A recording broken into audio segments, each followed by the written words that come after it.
Hello, I'm Georgina Rose, and welcome back to the Darling YouTube channel. On this channel, we discuss everything related to magic, mysticism, religion, and everything on the fringes of esoterica. And in this video, I'm going to be talking about a sort of subject that I've approached, but never really gone into extreme depth in, which I think has been a little bit of a shame for this channel.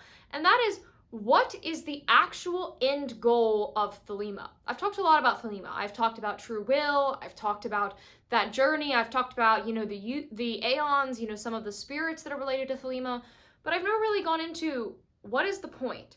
Because I think a lot of people miss the point when we're discussing Thelema, because a lot of people reduce Thelema just down to the concept of true will. True will is incredibly important, right? Words can't even express how important true will is within a Thelemic conception of the universe. But true will is not the only thing, and it's not the end goal. So I want to discuss, what is the real end goal? So within Thelema, a lot of people think the end goal is will, true will. And I think it's worth looking at the word Thelema, right? So the word Thelema is numerologically equivalent to the number 93. This is significant because that is really where the name comes from, right? Thelema means will in Greek, and that 93 number is referred as a sort of shorthand for basically a slogan that sort of sums up the core of Thelema. Do what thou wilt shall be the whole of the law, love is the law, love under will. But the word will within that statement is not, any other version of will. It is Thelema. It is the specific true will idea. And the true will is basically a path that we are destined to follow, right? The gods have given us our true will, and we have to discover that through ritual. And that kicker is, and then we have to follow it, right? That means true will cannot be the end. In fact, finding your true will is only the beginning. It's literally only step one. It is the groundwork, right? True will is not the end goal. True will is like the beginning. And finding your true will is hard. It's a long journey, right? The way you find your true will is you really have to connect to your holy guardian angel. You have to purify yourself. You have to inflame yourself in prayer, and you have to do a lot of rituals, right? It's a long process to find your true will. But the thing is, you basically do that earlier on. It's not an end goal, right? A lot of people sort of think of true will within Thelema as like a PhD thesis, right? Like they've done it, they're good, they're an ultimate magician. But that's not just not true, right? Because true will exists for a point, right? The reason why we find our true will is that it puts us on the divine path we are meant to be going down. But that is just putting us on the path, right? True will is the path. True will is not the destination. So what is the destination? What is the point of true will when true will is not the end? That is this term we call the great work, right? The great work is the end goal. But what is the great work? Often people just bring it up as like a goal, but they don't explain what it is. So the great work is something that we get from all sorts of traditions, right? This is one of those perennial truths, right? The great work appears in a lot of different religions in a lot of different forms. And essentially, the short of it is uniting yourself with the Godhead, right? It is fully unifying with something higher than yourself, right? It is unifying with the beginning of divinity. Because within Thelema, how it works is there's veils of nothingness, then there's a spark of divinity, and everything flows down from there, right? The first form beings are the gods, and then below that, angels, elementals, lesser spirits, and then us. We do have that spark of divinity within us, but we are not the highest divinity, right? We are not that. The end goal of Thelema is to unite with that, to basically move beyond this form and into that higher Godhead, right? To cease to be in this state and become something better, to become higher, to strive for something great. It is not to just exist in this form. We are trying to become better than this form. And to be clear, that does not mean we are becoming gods, right? This is a real misinterpretation. In fact, we are doing the opposite. We are annihilating ourselves to unite with the Godhead. And this appears in a lot of different traditions. I think paralleling it with the Buddhist idea of nirvana or enlightenment is actually the most apt and gives people the biggest sort of impression of what we're doing. Because obviously within some forms of Christianity, Judaism, and Islam, there are these kind of similar ideas, right? You annihilate yourself, you unite with God, right? Heaven, in a Christian concept, is essentially this, right? When you're in heaven, you're one with God, right? You're no longer separated. You're no longer in this material world. You sort of united fully, right? And you see some of these ideas in older pagan traditions, right? A lot of theurgy is kind of to this aim. Within Platonist paganism, there's an idea of ascesis, where essentially you basically clear yourself of miasma and you cultivate so much virtue that you do inevitably reunite with that one, with that monad, that platonic one, right? But I like the Buddhist parallel because I think it gives people a little bit of an easier way to understand it, right? Within Buddhism, we are in this cycle known as samsara. I have the samsara wheel right here. And if you look at this wheel, it's a bunch of circles, right? There's some good times and there's some not so good times, right? Good, bad, we're cycling through existence. And within Buddhism, there is reincarnation.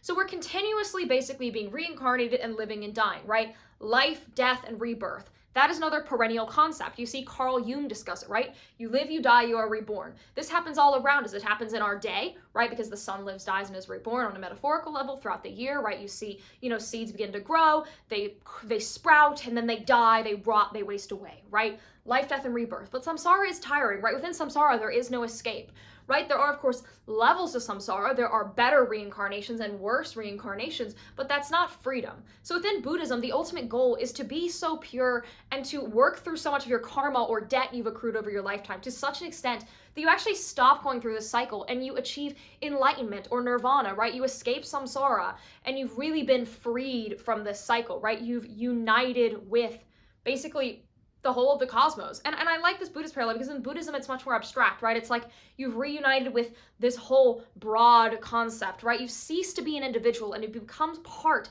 of something so much greater than this individual life, right? And within Thelema, that is the great work. That is explicitly the great work, is to be able to fully reunite, right?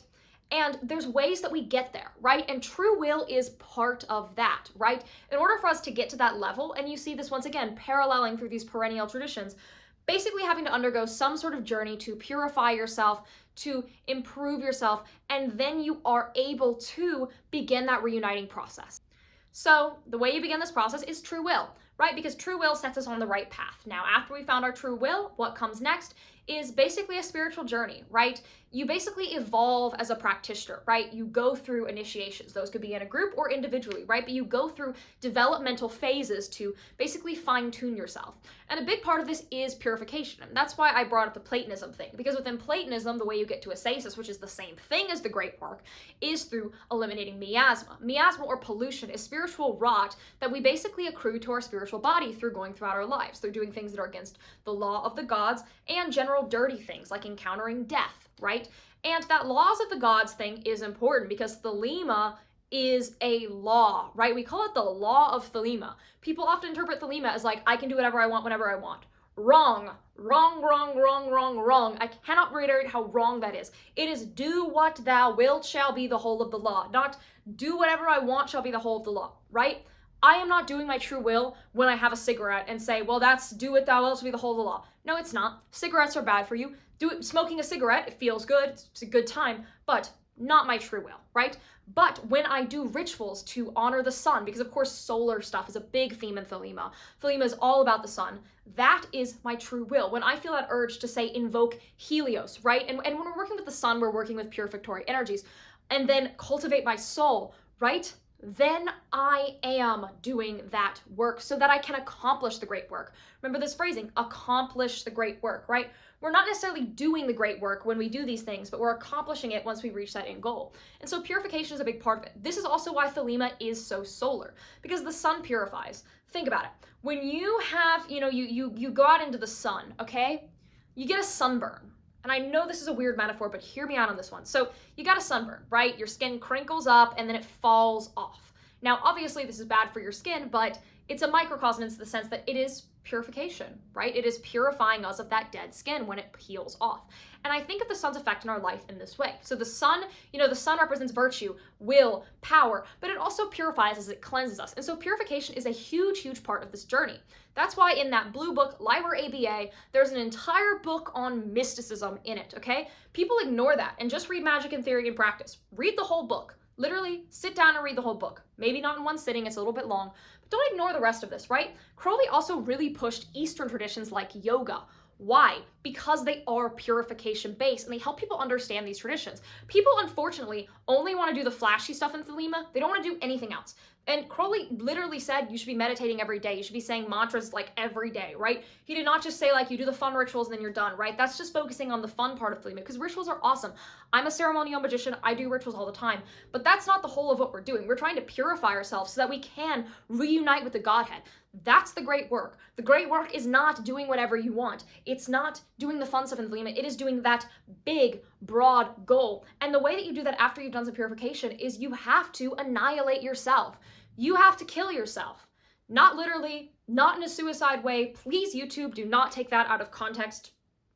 I mean metaphorically, kill yourself, right? Because we understand this process is life, death, rebirth. To be reborn, you have to die, right? You can't just go, life, rebirth, like new day, new me, right? You have to die. Once again, not literally. Though in some cases it is over the course of lifetimes. Even then, please be normal. You have to go through that metaphorical death.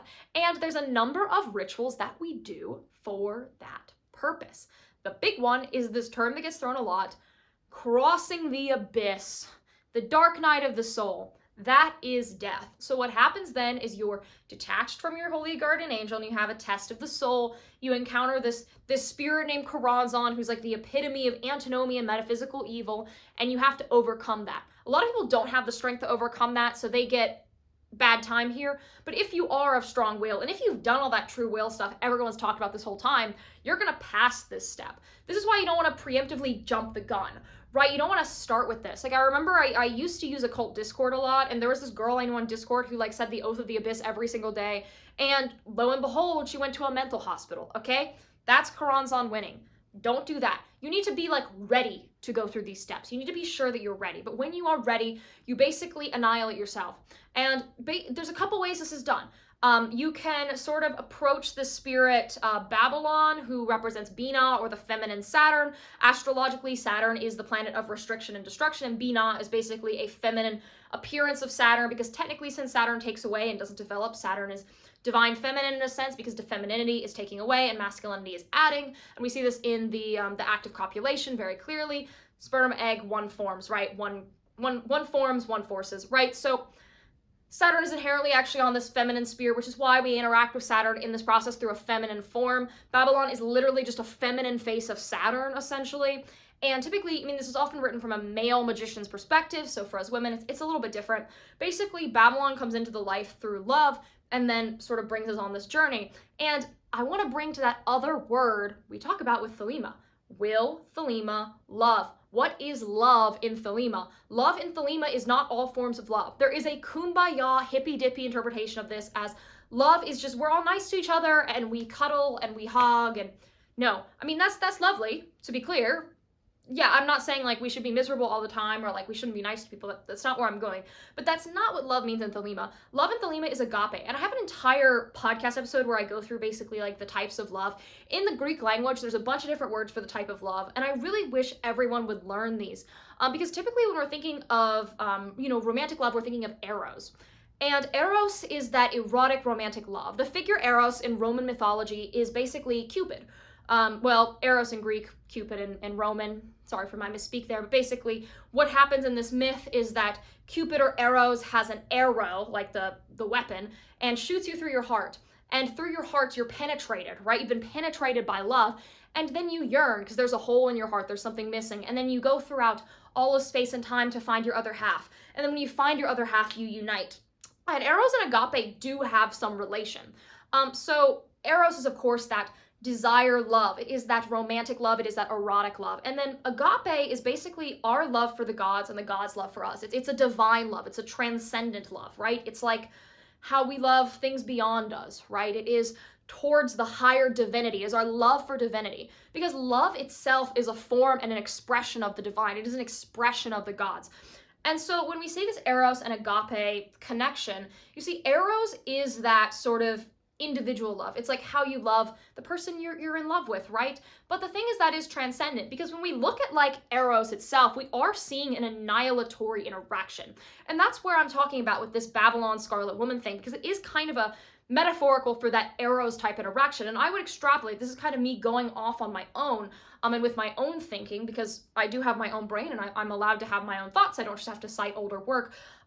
For women, it's just the Eros journey, right? It's not, there doesn't need to be this like feminine, sexy Babylon Scarlet Woman figure. For women, it's our relationship to men we love, right? This is basically, this figure is our Eros connection to agape, right? It is how Eros gets us there. So what happens is when we yearn, right, we are going towards someone else. There's something missing in us. And in Plato's writing, he actually basically explains that humans who are soulmates used to be one soul. So a male and a female were one conjoined form, a perfected form. And we actually see this in a lot of divine metaphysics where masculine and feminine come together and create the perfected form of the child. So this is basically the perfected form of the masculine and feminine in one before this split. And our soulmate is who our other half is. That's where the term other half comes from. And so we're on this journey to find our soulmate, and then we merge. And we merge when we develop a serious romantic connection. Of course, during the physical act, we literally merge. But of course, when people, do things like marriage, right? What is marriage but becoming one flesh? It's becoming one. And when someone creates a child, what happens on a cellular level, right? Their cells come together, their cells cease to be individuals and become a higher collective form. They become a perfected form. The individual dies and something new comes out of that. That is a life, death, and rebirth. And so when we develop an intense Eros connection with someone, a true soulmate connection, not just how you feel about that cute guy at the bar who you barely know, right? That real soulmate connection, which, we typically have like one in our life, right? That is Eros happening. That is transcendent. And this allows us to get to those higher planes of being because it allows us to dissolve. Without union, we cannot dissolve, and we cannot unite without dissolution. So when we find love, we find Eros, we find dissolution, and this dissolution allows us to get to higher forms of love like agape. Agape is a higher form of love than Eros. Eros is more base. So Eros transcends us higher. And we see this a lot with the role that Pan plays within Thelemic metaphysics. Pan is, of course, the god with the panpipes, right? He's associated with the wild hunt, madness, joy, excitement, and the forest, right? Pan is very on the outside. Pan is misunderstood. Pan is taboo. And what Pan represents, and we look at this word Pan, Pan is the Greek word for all. Pan is all. Pan is all encompassing, and Pan is all devouring. And when we go on this higher journey, we need to dissolve ourselves. What spirit dissolves us? Pan, because Pan is the dissolver. Pan is the creator and the dissolution in once, right? Pan represents fertility, but also dissolution, right? Pan sort of crosses all these lines, because when we're being reborn, right, after death, rebirth still has to happen. So there needs to be a seed of creation within the death, right? If the death has no seed of creation, it is final. And that is not what we are going for. We are trying to die and be reborn in order to transcend. And so after all of this, then we can get to those higher forms of being, right? Once we've dissolved, we then go past the abyss. We have the challenge of Karanzan, and then we reunite. This is where the highest goal happens. Now, what is debatable is when we, complete this journey in our lives, what happens next? Or can we fully complete this journey? Many might argue that we can get as close as possible, and then only in the moment when we die and are severed from this form can we fully complete it. And we understand Crowley was very interested in Buddhism. He wrote a lot about it. And a lot of Thelemites have a very Buddhist kind of orientation to some of their thinking. And those people would definitely say you cannot fully unite until the moment of death when you are severed. But that by doing all this, by the time you die, right, you will then reunite once you exit this body. And I am kind of partial to this position myself. Like the term epistemists, or like, person who's completed this, I don't really know if it can be done while living, but some say it totally can. And you can be sort of a ascended, enlightened person on this realm, walking through this world, basically guiding people and helping people after this point. So once again, that's where things become a little bit more debatable, but that is the real journey and end goal of Thelema.